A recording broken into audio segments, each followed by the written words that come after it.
Hi everyone, this is Deepika. Welcome back. I hope कि आप सभी बहुत अच्छे होंगे। एक बार फिर से स्वागत है स्टडी विद कंफर्ट में। और आज हम डिस्कस करने वाले हैं पॉलिटिकल थॉट ऑफ जीन बॉडिन, जिसको हम डिटेल में डिस्कस करेंगे। जैसे कि कॉन्सेप्ट ऑफ सॉवरेनिटी क्या है, कॉन्सेप्ट ऑफ लॉ क्या है, concept of private property and taxation क्या है। देन लास्ट में हम क्रिटिसिज्म डिस्कस करेंगे, कंक्लूजन डिस्कस करेंगे। तो डिटेल में ये स्ट्रक्चर रहने वाला है आज के इस लेक्चर का। तो बेसिक इंट्रोडक्शन अगर हम देखें तो जैसा कि मैं हमेशा कहती हूँ कि किसी भी पॉलिटिकल थिंकर को समझने के लिए उसका टाइम पीरियड समझना ज़रूरी होता है, जिससे आप ये समझ पाएँ कि अच्छा उसने जो ये थॉट दिया है, जो जो ऑब्सोल्यूट सॉवरेनिटी का कंसेप्ट दिया गया जेन बॉडिन के द्वारा, वो क्यों दिया गया था। ओके तो हमें circumstances of that time period समझने की ज़रूरत होती है, जिस टाइम पीरियड में जो स्कॉलर है, जो पॉलिटिकल साइंटिस्ट है, वो अपने थॉट दे रहा होता है, किस तरीके के टाइम पीरियड को वो विटनेस कर रहे होते हैं। सबसे बेस्ट एग्जांपल है इसको समझाने के लिए, जैसे मैकेवेली को बोला जाता है कि वो अपने टाइम पीरियड का चाइल्ड है। तो मैकेवेली के जिस तरीके से थॉट शेप हुए थे, प्लेटो के जिस तरीके के थॉट शेप हुए थे, तो उनके आसपास की कंडीशंस ने उन्हें ये ऐसे सरकमस्टेंसेस बनाई कि वो उस तरीके के पॉलिटिकल थॉट्स उन्होंने दिए। तो सेम ये लागू होता है आपका जीन बॉडिन के साथ में भी। तो जो जीन बॉडिन है बेसिकली ये एक humanist philosopher, you can say that, ये जो फ्रेंच ज्यूरिस्ट भी रहे हैं। ओके तो जो ये 16th सेंचुरी के टाइम पीरियड में थे, राइट इनका जो जन्म है वो 1529 या 1530 के आसपास हुआ था। तो 16th सेंचुरी से बिलोंग करते हैं। किस एरिया से थे ये? फ्रेंच ज्यूरिस्ट थे। ओके और इनके कुछ बहुत इंपॉर्टेंट बुक्स हैं, लेकिन मोस्ट इंपॉर्टेंट बुक्स जिसमें इन्होंने सॉवरेनिटी का कंसेप्ट दिया है, that is the 6 books of the Commonwealth. ये मोस्ट इंपॉर्टेंट बुक है इनकी। कॉमनवेल्थ से इनका मतलब है स्टेट। ओके तो जब बॉडिन जिस टाइम पीरियड पे रह रहे थे बेसिकली, वो एक ग्रेट अपहिल का टाइम पीरियड था। बहुत ही ज़्यादा डिस्टर्बेंस चल रहा था फ्रांस में, राइट। जब ये वो टाइम पीरियड था या वो दौर था जहाँ पर जो रिलीजियस वॉर चल रहा था। So war of religion between Catholics and the Huguenots जो फ्रांस में चल रहा था। ह्यूगेनॉट्स कौन है बेसिकली? ये रिफॉर्मिस्ट इन्हें कह सकते हो या फ्रेंच प्रोटेस्टेंट इन्हें कह सकते हैं आप। ओके सो कैथोलिक जो कंजर्वेटिव एंड ऑर्थोडॉक्स होंगे, हिगनॉट्स जो रिफॉर्मिस्ट होंगे, जो रिफॉर्म चाह रहे होंगे। तो इस तरीके से रिलीजन में ही डिवीज़न चल रहा था, 2 ग्रुप बने हुए थे, उनके बीच में आपस में वॉर चल रहा था। तो इस तरीके से जो फ्रेंच पॉलिटिकल कम्युनिटी थी, वहाँ पर डिस्टर्बेंस बना हुआ था। तो वो एक वेल ऑर्डर सोसाइटी नहीं थी, वहाँ पर पीस नहीं थी, हारमोनी नहीं थी। तो जो जेन बॉडिन है वो इस बात से बहुत ही ज़्यादा कन्विंस्ड थे कि अगर हमें पीस को रीस्टोर करना है हमें फ्रांस में, तो हमें प्रिंस को ऑब्सोल्यूट सॉवरेन पावर देना होगा, राइट। मतलब पूरी तरीके से जो प्रिंस है उसको पूरी पावर देनी होगी, पूरी ताकत देनी होगी। और ऑब्सोल्यूट सॉवरेन पावर, ऐसी supreme power to make the law. Sovereignty का बेसिकली मीनिंग क्या था? Supreme power to make the law, supreme power to make the law या टेक द डिसीजंस, राइट। तो इसकी ऑब्सोल्यूट पावर मतलब कोई रिस्ट्रिक्शंस ना लगे हों, कोई भी लिमिटेशंस ना हो, ऐसी पावर हमें प्रिंस को देनी पड़ेगी, तभी हम पीस को रीस्टोर कर सकते हैं। और इस तरीके से ये सोल्यूशन प्रोवाइड कर रहे थे उस समय की जो टाइम पीरियड, जो फ्रांस में जो डिस्टर्बेंस चल रहा था, राइट। उसके लिए इन्होंने सोल्यूशन प्रोवाइड करने की कोशिश की थी। और किस रूप में? अपनी थ्योरी ऑफ सॉवरेनिटी को देकर। सो पॉलिटिकल साइंस में डिफरेंट स्कॉलर्स या जो पॉलिटिकल साइंटिस्ट हैं, वो अपने टाइम पीरियड को ऑब्जर्व करते हैं कि किस तरीके की सोशल एंड पॉलिटिकल प्रॉब्लम्स वहाँ पर प्रेजेंट है, और उनको सोल्यूशन देने की कोशिश करते हैं, और उस सोल्यूशन देने में वो अपनी थ्योरी बिल्डअप करते हैं। Getting it? सो जो बॉडिन की जीन बॉडिन की थ्योरी ऑफ सॉवरेनिटी है, एक तरीके से ये रिस्पॉन्स था to a number of pressing problems of his age या हिज टाइम एंड प्लेस। और वो प्रॉब्लम क्या थी? जो वहाँ पर डिस्टर्बेंस प्रेजेंट था, जिस तरीके का रिलीजियस वॉर चल रहा था, उसके लिए एक सोल्यूशन देने की कोशिश की थी इन्होंने। तो एक बेसिक इंट्रोडक्शन लगा कि जेन बॉडिन किस तरीके के टाइम पीरियड से बिलोंग कर रहे थे और वो उनका मेन पर्पस क्या था। ओके तो अब हम डिस्कस करेंगे concept of sovereignty, concept of law को, the question of slavery and the private property and taxation. इसे डिटेल में डिस्कस करेंगे। तो सबसे पहले हम डिस्कस करेंगे the concept of sovereignty. Most important central theme है जीन बॉडिन के पॉलिटिकल थॉट का। सॉवरेनिटी बेसिकली इसका मीनिंग क्या होता है? Absolute and ultimate power of the state. मतलब जो स्टेट होगा उसके पास अल्टीमेट पावर है to make the decision, to issue the law. Okay, उसके ऊपर कोई लिमिटेशन नहीं है। सबसे टॉप पोजीशन में कौन बैठा हुआ है? स्टेट यहाँ पर। और स्टेट जो कमांड देगा वही लॉ हो जाएगा। उसके पास अनरिस्ट्रेन्ड पावर है कमांड इशू करने की, डिसीजंस लेने की। ओके, सो जो जीन बॉडिन है इन्होंने सॉवरेनिटी के टर्म को पहली बार सिस्टमेटिक थ्योरी दी थी, सॉवरेनिटी की जो थ्योरी है। और जो थ्योरी इन्होंने दी है this is the legal and monastic theory. मतलब क्योंकि ये क्या कह रहे हैं? Absolute power of the state, right. तो यहाँ पे ये जो सॉवरेनिटी है उसको कहते हैं कि इनडिविजिबल है, मतलब ये डिवाइड नहीं की जा सकती। और इस तरीके से इन्होंने जो थ्योरी दी थी वो मोनेस्टिक थ्योरी थी। ओके, क्योंकि हमने जब थ्योरीज ऑफ सॉवरेनिटी पढ़ी है तो उसमें दो तरीके की पढ़ी है, एक मोनेस्टिक थ्योरी, दूसरी होती है प्लूरलिस्टिक थ्योरी। हमने ये बहुत डिटेल में कंसेप्ट पढ़ा है। इसकी वीडियो आपको पॉलिटिकल थ्योरी की प्लेलिस्ट पे मिल जाएगी, वहाँ पर आप इसे चेक कर सकते हैं। ओके, तो यहाँ पर हम कॉन्सेंट्रेट करते हैं on the concept of sovereignty according to Jean Bodin. तो जीन बॉडिन का जो नेचर ऑफ द सॉवरेनिटी है that is absolute and ultimate, और ये लीगल एंड मोनेस्टिक है। मोनेस्टिक मतलब अनडिविजिबल है, किसके पास कॉन्सेंट्रेटेड है? सिर्फ स्टेट के पास कॉन्सेंट्रेटेड है। ओके, इसके बाद से आप कह सकते हैं कि जो he defined sovereign as a supreme power of the state over citizen and subject unrestrained by law. This is the definition given by him. So ये जो कंसेप्ट ऑफ सवरेनिटी है जहाँ पर ये ऑब्सोल्यूट एंड अल्टीमेट पावर कह रहे हैं, तो कुल मिलाकर जो प्रिंस है, जो रूलर है, उसको पावरफुल बना रहे हैं। और इस तरीके से ये सॉल्यूशन दे सकते हैं जो उस टाइम पर जो रिलीजियस वॉर चल रहा था, किसके बीच में? कैथोलिक एंड हिगोनॉट्स के बीच में। ओके, तो Bodin solution of the subordination of the church to the state. तो यहाँ पर जब आपने स्टेट को ऑब्सोल्यूट पावर दे दी एंड अल्टीमेट पावर दे दी, तो जो रिलीजियस इंस्टीट्यूशंस हैं वो सबऑर्डिनेट में आ जाएगा, किसके? स्टेट के। अब यहाँ पर supreme power to take decision किसके पास है? स्टेट के पास है, ना कि किसी रिलीजियस इंस्टीट्यूशन के पास में।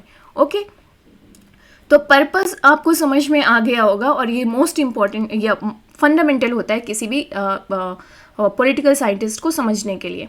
तो फर्दर जो जीन बॉडिन है वो आर्ग्यू करते हैं कि जो सॉवरेनिटी है it is indivisible, inalienable and absolute. कहीं कहीं पर इनकी टर्मिनोलॉजी आपको ये भी मिल जाएगी कि it is absolute, perpetual and undivided.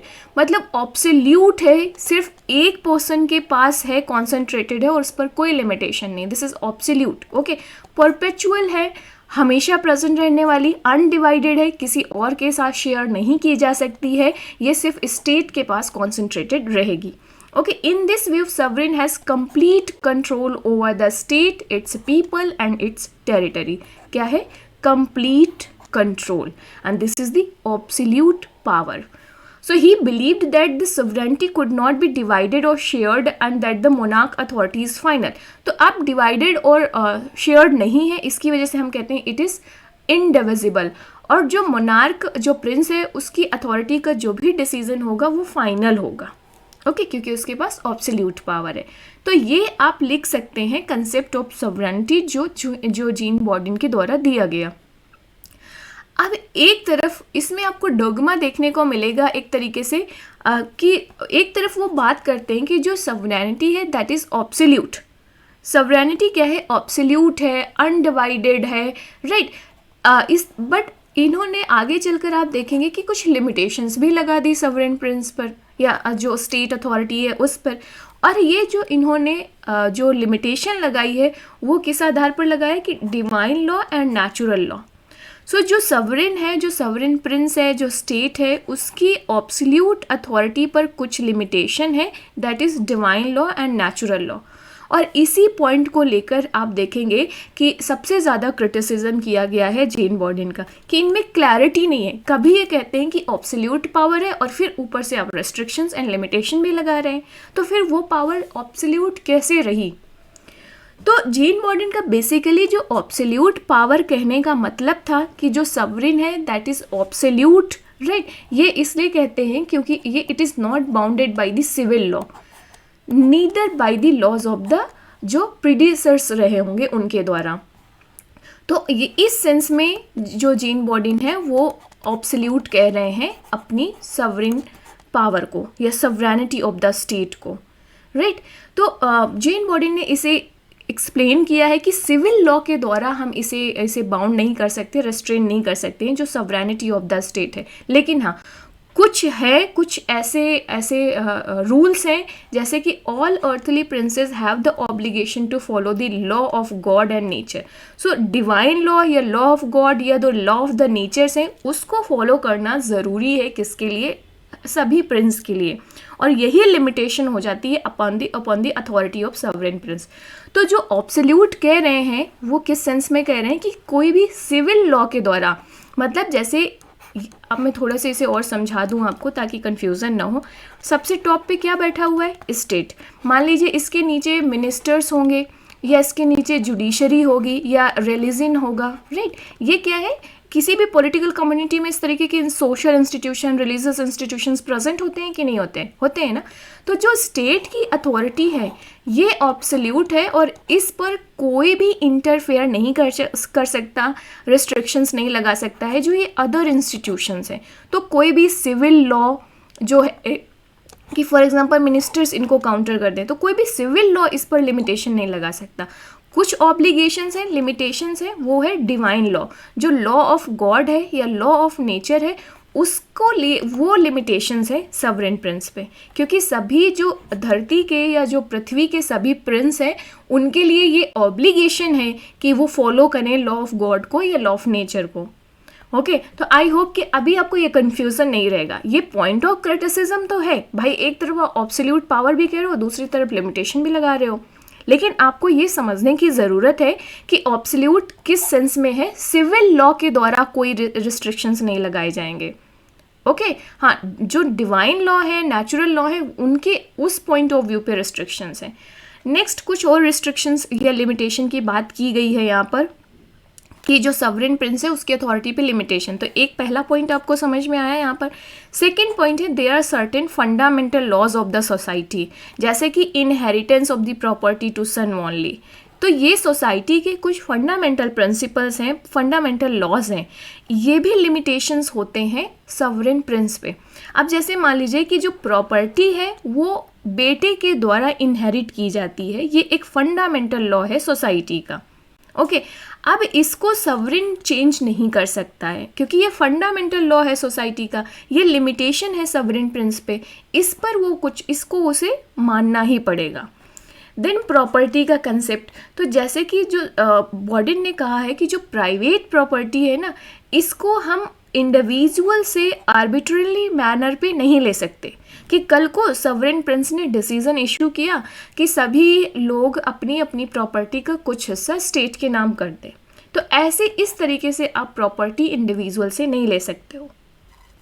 Okay, सो एक तरफ दूसरा आगे कहते हैं कि जो सवरेन प्रिंस है वो बिना कंसेंट के टैक्स भी नहीं लगा सकती, ये भी एक लिमिटेशन है। Okay, then family, so according to Bodin जो फैमिली है this is most important in the political community. तो these are the some limitations जो सवरेन प्रिंस की अथॉरिटी पे जेन बॉर्डन ने लगाया है, तो ये ध्यान रखना है आपको। ओके, अब difference between form of state या form of government. So basically जो डिफरेंस जो जेन बॉडी ने इन्होंने स्टेट एंड गवर्नमेंट में डिफरेंस बताया है, तो ये कॉन्ट्ररी हो जाता है किसके? Opinion of the Polybius, Aristotle and Cicero. आपने एरिस्टोटल का कंसेप्ट अगर थोड़ा भी पढ़ा है तो आपने पढ़ा होगा कि एरिस्टोटल ने 158 कॉन्स्टिट्यूशन का स्टडी किया था और उसके आधार पर क्लासिफिकेशन किया था कॉन्स्टिट्यूशन का। और एरिस्टोटल का कॉन्स्टिट्यूशन का मतलब था गवर्नमेंट, जैसे कि बॉर्डन कॉमनवेल्थ कह रहे हैं स्टेट को। ओके, तो जो जेन बॉडी ने वो form of the state and form of the government में डिफरेंस किया है, जबकि एरिस्टोटल एंड सिसरो इन सब ने एक ही माना था और इन्होंने 6 फॉर्म ऑफ द कॉन्स्टिट्यूशन दिया था। ओके, जबकि जेन बॉडी कहते हैं कि there are only 3 types of the state और कॉमनवेल्थ। ओके पहला क्या है, monarchy, where sovereignty is vested with one person, जो किंग होता है या प्रिंस होगा। Aristocracy, where sovereignty is vested with a minority, so कुछ एरिस्टोक्रेट पीपल्स होते हैं, मुट्ठी भर लोग होते हैं, उनके हाथों में पावर कॉन्सेंट्रेटेड होती है। देन एक है डेमोक्रेसी, डेमोक्रेसी जहाँ पर जो सॉवरेनिटी है वो सभी लोगों के पास होती है, जैसे वही पॉपुलर सॉवरेनिटी आप कह सकते हो, by the rule, for the people, of the people, ऐसे करके जो डेफिनेशन है डेमोक्रेसी की, तो वो यहाँ पर लागू होती है। तो सॉवरेनिटी यहाँ किसके पास है, सभी जो सिटीजन्स हैं उनके बीच में है। ओके तो ये 3 टाइप्स ऑफ द स्टेट या कॉमनवेल्थ, स्टेट को ही जीन बॉर्डन कॉमनवेल्थ कहते हैं। और ये तो स्टेट के फॉर्म हो गए। गवर्नमेंट क्या है अकॉर्डिंग टू जीन बॉर्डन, जीन बॉर्डन कहती है कि गवर्नमेंट है एक इंस्टीट्यूशन जिसके थ्रू सॉवरेन जो है वो रूल करता है, सॉवरेन प्रिंस है वो रूल करेगा। तो गवर्नमेंट एक इंस्टीट्यूशन है रूल करने का, जो जबकि स्टेट क्या है, this is the political community. उसके बाद से आपको यहाँ पर ध्यान देने की ज़रूरत है कि जो ये सॉवरेनिटी रहेगी, this is absolute, perpetual and undivided.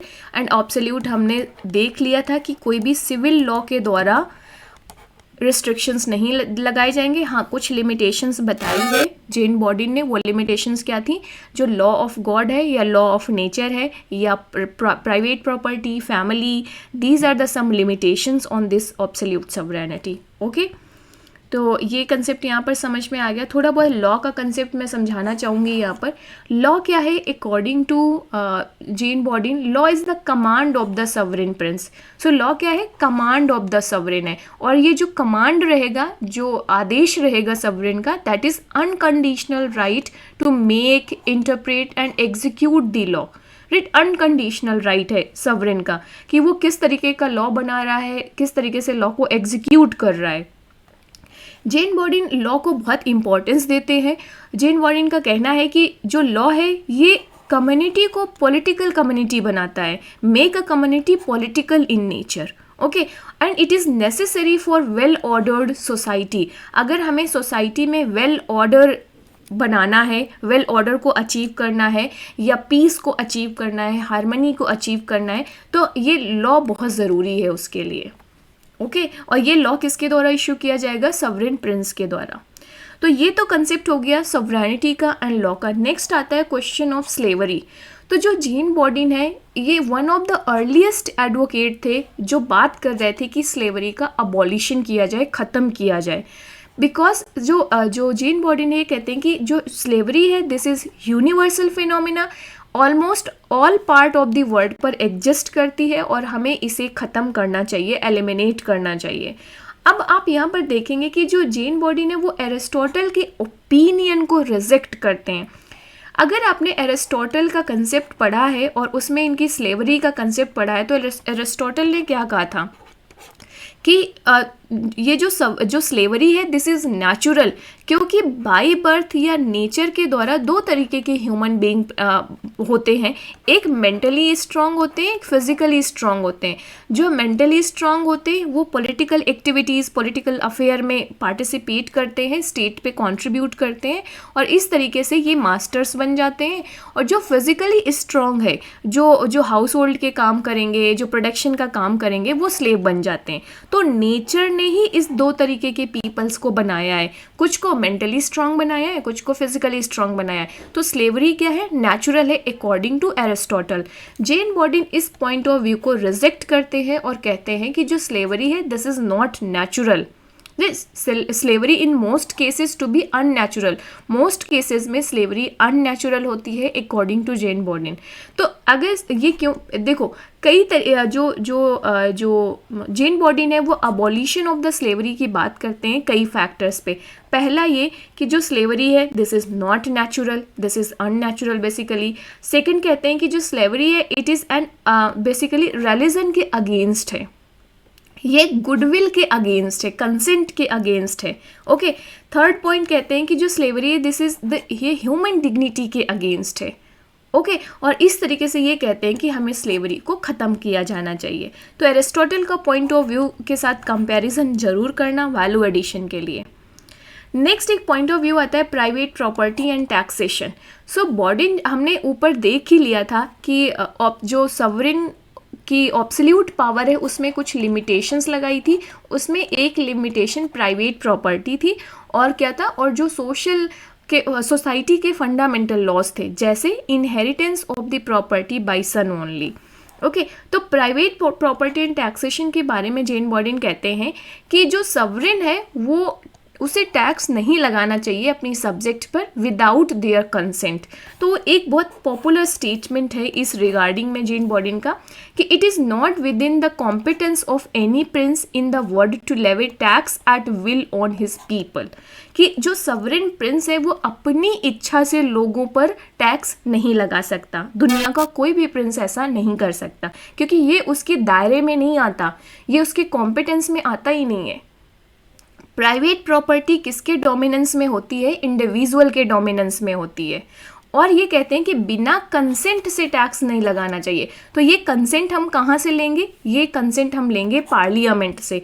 Parliament में जो भी रिप्रेजेंटेटिव्स बैठे हैं, जो जनता या जो सब्जेक्ट जो प्रजा है उसको रिप्रेजेंट कर रहे हैं, उनके कंसेंट, तो पार्लियामेंट बेसिकली अलाउ करे टैक्स लगाना। तो यहाँ से हम कंसेंट लेंगे देन टैक्सेस लगाएंगे।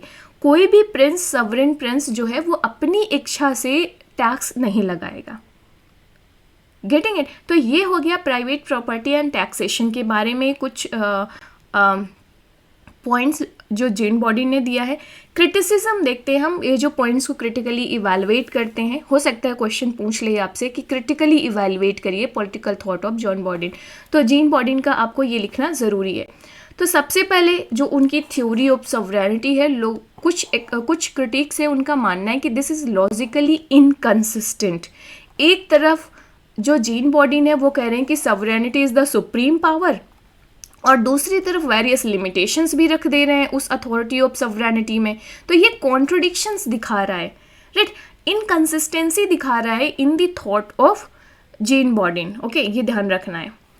तो he gives too much emphasise on the natural law and divine law, जबकि उन्होंने इसको डिफाइन नहीं किया है कि नेचुरल लॉ क्या होता है, डिवाइन लॉ क्या होता है, बट हाँ उन्होंने एज अ लिमिटेशन इसे यूज़ किया है। तो ये भी क्रिटिक्स ने इसे हाईलाइट किया है। एक और पॉइंट है जिस पर क्रिटिसाइज़ किया जाता है जेन बॉर्डिन के पॉलिटिकल थॉट को, कि जो सवरिन है वो, जेन बॉर्डिन क्या कहते हैं कि जो सवरिन है वो नेचुरल लॉ या डिवाइन लॉ को वायलेट नहीं कर सकता, राइट, क्योंकि उसके पास उसको ऑब्लिगेशन है कि इन लॉज को वो ओबे करे। But who has the authority to decide if he has violated these cases? तो कुछ क्रिटिक्स कहते हैं कि भाई ये डिसाइड कौन करेगा या इस चीज़ को जस्टिफाई या इंटरप्रेट कौन करेगा कि भाई इस सवरिन प्रिंस ने इस डिवाइन लॉ या नेचुरल लॉ को वायलेट किया है, तोड़ा है। Who will decide, which authority will decide? इस पर तो बात ही नहीं की है कि भाई हमने लिमिटेशंस तो लगा दी, अगर इन लिमिटेशंस का सही से फॉलो नहीं कर रहा है सवरिन प्रिंस, तो कौन सी अथॉरिटी है जो जज करेगी, इन चीज़ों को डिसाइड करेगी कि भाई जो सवरिन प्रिंस है इसने natural law and divine law को वायलेट किया है, इसके अगेंस्ट में काम किया है, राइट? क्योंकि आपने स्टेट को तो सुप्रीम बना दिया, स्टेट की अथॉरिटी को ऑब्सोल्यूट बना दिया, तो इनके खिलाफ कौन ऐसे जजमेंट देगा? Getting it? तो इस तरीके से लॉजिकली कंसिस्टेंसी देखने को मिलती है जेन बॉर्डिन के पॉलिटिकल थॉट में, और कई सारे पॉइंट्स को लेकर इन्हें क्रिटिसाइज भी किया गया है। कुछ और देखते हैं, जैसे हु विल पनिश द सवरिन? अगर फॉर एग्जांपल जो सवरिन प्रिंस है वो नेचुरल लॉ या लॉ ऑफ गॉड को फॉलो नहीं कर रहे हैं, ओबे नहीं कर रहे हैं, तो हु विल पनिश देम? क्योंकि एक तरफ आप कह रहे हो जो सवरिन है वो सुप्रीम है, ऑब्सोल्यूट पावर है उसके पास, तो फिर इसे पनिश कौन करेगा? फिर 16th सेंचुरी के फ्रांस में आप देखेंगे कि जो मेनी सेपरेटिस्ट फोर्सेस थी, जैसे कि church, then feudalism, were creating hurdles in the way of unification France. तो यहाँ पर आप कंक्लूजन के रूप में बेसिकली लिख सकते हैं कि हाँ, इतनी सारी शॉर्ट कमिंग्स हैं, इनकंसिस्टेंसी हमें देखने को तो मिली यहाँ पर, कि एक तरफ कह रहे हो ऑब्सोल्यूट पावर है, दूसरी तरफ लिमिटेशन लगा रहे हो।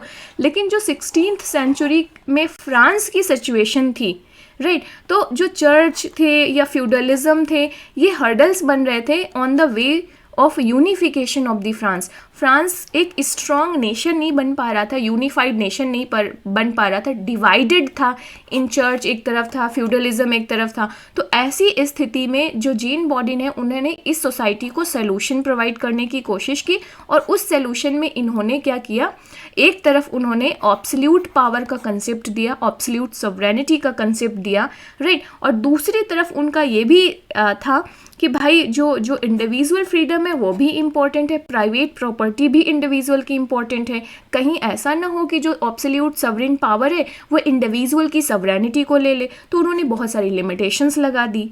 तो एक बैलेंस, मेन पर्पस क्या था यहाँ पे जीन बॉडिन का, उस टाइम की जो फ्रांस की सिचुएशन थी उसको सोल्यूशन देना, और उसमें सोल्यूशन देने में उन्होंने इस तरीके की कंसेप्ट एंड थ्योरीज दिए। तो कंक्लूजन में आप लिख सकते हो कि जो जीन बॉडिन है, दो की बहुत सारे क्रिटिसिज्म है, शॉर्ट कमिंग्स हैं, लॉजिकल इनकन्सिस्टेंसी देखने को मिलती है, लेकिन it was a great contribution to the political theory. जो पहली बार इन्होंने सिस्टमेटिक कंसेप्ट दिया था सॉवरेनिटी का, और मॉडर्न पॉलिटिकल इंस्टीट्यूशन के डेवलपमेंट में बहुत ह्यूज रोल रहा है जो भी थ्योरी जीन बॉडिन के द्वारा दी गई है, चाहे वो लॉ के बारे में हो, चाहे वो प्राइवेट प्रॉपर्टी के बारे में हो, चाहे वो सॉवरेनिटी के बारे में हो। ओके, तो इस तरीके से हम ये कह सकते हैं कि अभी भी जो ये कंसेप्ट है ये रेलेवेंट है even in the present day. Okay, तो ये था concept of political thought of Jean Bodin. I hope कि आपको समझ में आया होगा, और कमेंट में बिलो अगर आपको कोई कन्फ्यूज़न है, और मुझे लगता है कि इतना एनफ कंटेंट है आपके एक आंसर लिखने के लिए, क्योंकि हमने उनके कई सारे पॉइंट्स पे बात किए हैं यहाँ पर, जैसे कि concept of sovereignty, concept of law, slavery पे एंड प्रॉपर्टी एंड टैक्सेशन में। देन क्रिटिसिज्म भी हमने डिस्कस कर लिया, इंट्रोडक्शन भी डिस्कस किया है, देन कंक्लूजन भी डिस्कस किया है, तो आप एक आंसर इस पर लिख सकते हैं। So thank you guys, this is all for today, and please do subscribe my channel अगर आपको मेरा कंटेंट पसंद आता है तो, and please share with your friends, and please do follow in Instagram पे मुझे ज़रूर फॉलो करना, वहाँ पर आप मुझे कमेंट कर सकते हैं अगर किसी पर्टिकुलर टॉपिक पे वीडियो चाहिए आपको तो। And yes, see you in the next video, bye bye, take care, keep learning, keep exploring.